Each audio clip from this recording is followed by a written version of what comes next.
On the first day of training, you learned about MX and Spark components, including the Spark containers like application, panel, and group. These containers are used to lay out and display other containers and visual controls. In this video, you will learn about the DataGroup container, which also displays content, but based on a defined set of data. You will also learn how to use two default Spark item renderers for the DataGroup container that define a uniform, repeatable display for each record in the dataset. You will first learn how to display string data in an item renderer, and then you will learn how to pass visual UI components in the dataset. Lastly, you will dynamically determine the appropriate item renderer to display based on a conditional check of the data. This is a conceptual diagram of an item renderer for a DataGroup container. Here is the DataGroup container on the right, and here's the dataset on the left. The job of the DataGroup container is to iterate over all the data items in the dataset, or in Flex terms, the data provider, and generate a visual display in the DataGroup container for each item. The data for each item is laid out in a specific configuration based on the directions in the layout template, or again in Flex terms, the item renderer. In this video, you will use two default item renderers that are available in the Spark package. In the next video, you will learn how to create your own custom item renderer. Let's begin with an overview of the DataGroup container basics. First, the DataGroup container is a Spark component. It accepts the dataset for display through a data provider property. In this property, you can define simple strings and numbers or complex data such as objects and XML instances.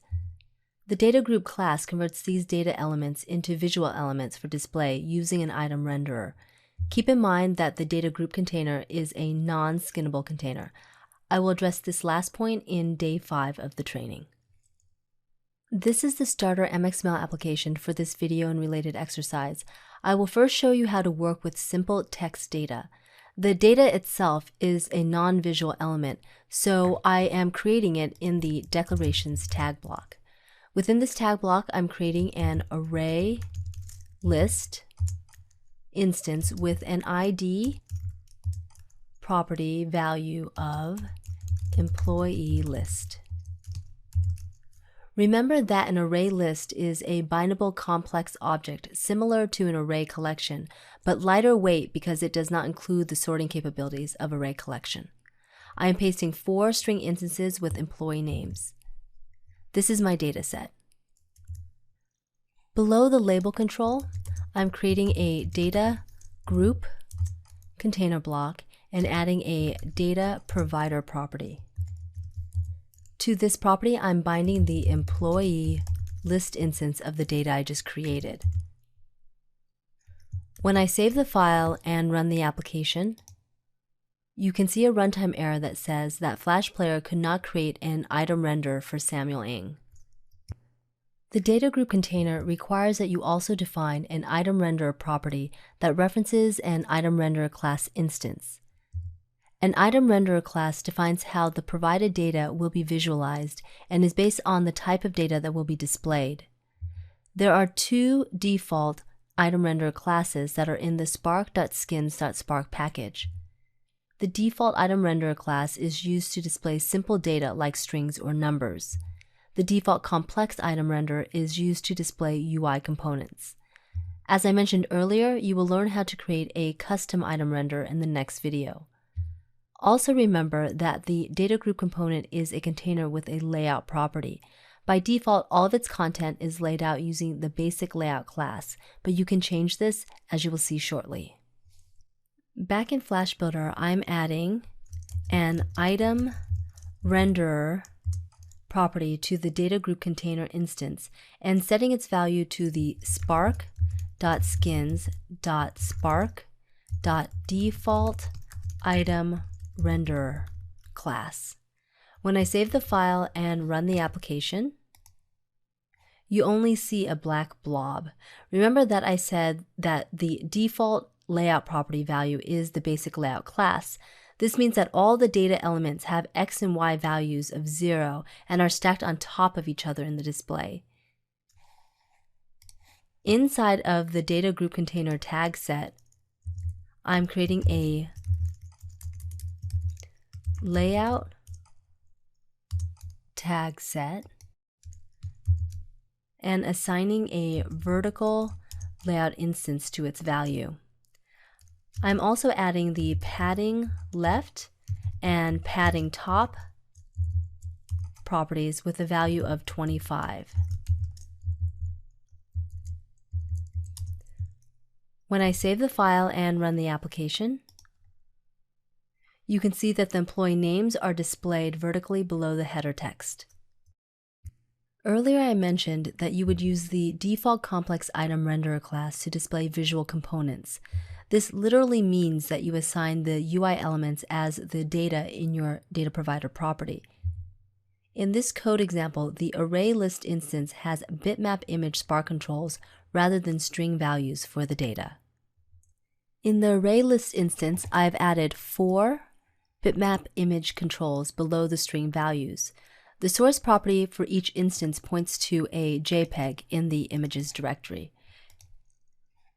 In the DataGroup container instance, I now need to update the ItemRenderer to use the default ComplexItemRenderer class.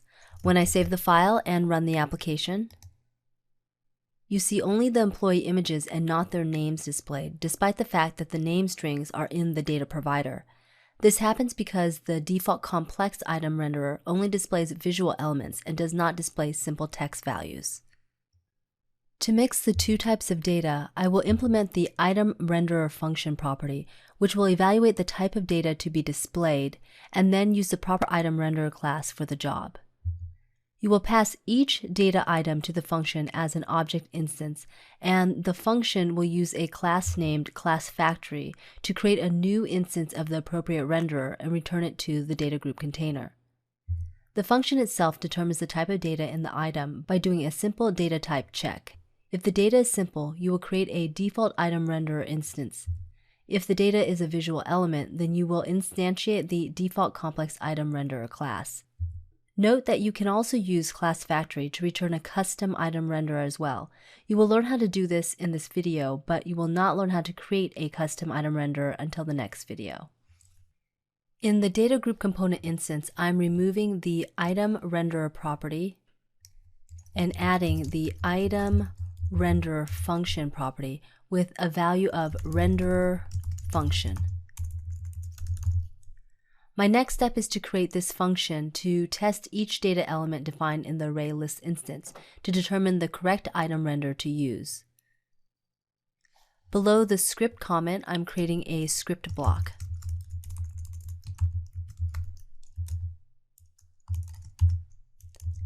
Next, I'm creating a private function that I'm naming renderer function, which takes one argument named item and data type to a generic object. Remember that each data element in the ArrayList instance will be passed to this function. This means that the item argument will represent one of these string or bitmap image instances. The return type for the function is classFactory. Within the renderer function, I'm typing if and invoking the Content Assist tool by pressing Control Space twice and selecting the if statement code template. In the if statement, I'm evaluating if the item parameter is a string instance. If it is true, then I'm using the return keyword and then the new keyword to call the classFactory constructor. Remember that the classFactory class creates an instance of a class. In this case, since the data type is a string, I'm using Content Assist to create an instance of the default item renderer class. You can see that the corresponding import statement has been generated in the script block. Now I'm creating an else statement and returning a new instance, again using the classFactory class of the default ComplexItemRenderer class. Again, the corresponding import statement has been generated. When I save the file and run the application, you can see that the string and image data are all displayed, but the string values are not displayed above the correct images. In the array list instance, I am rearranging the data objects so that each bitmap image control is placed following its corresponding string value. When I save the file and run the application again, you can see that the image and string values are properly displayed. Lastly, I will use the classFactory class to instantiate a custom item renderer instead of these two built-in item renderers. You will learn how to create a custom item renderer in the next video. Right now, I will just use one that has already been created. In the Package Explorer, I'm opening the namedisplay.mxml file from the components package. This file contains a label control with a text property that binds to the item renderer's data. It also defines the background color and color of the text field. Back in the main application file, I'm locating this first return statement so that it returns a new instance of the custom item renderer named display. Remember that if you use the Content Assist tool, Control Space, to add name display, the corresponding import statement will be generated within the script block. I'm saving the file and running the application. You can see that the data from the custom item renderer is displayed. For your next step, work through the exercise titled Passing Data to Item Renderers for Display.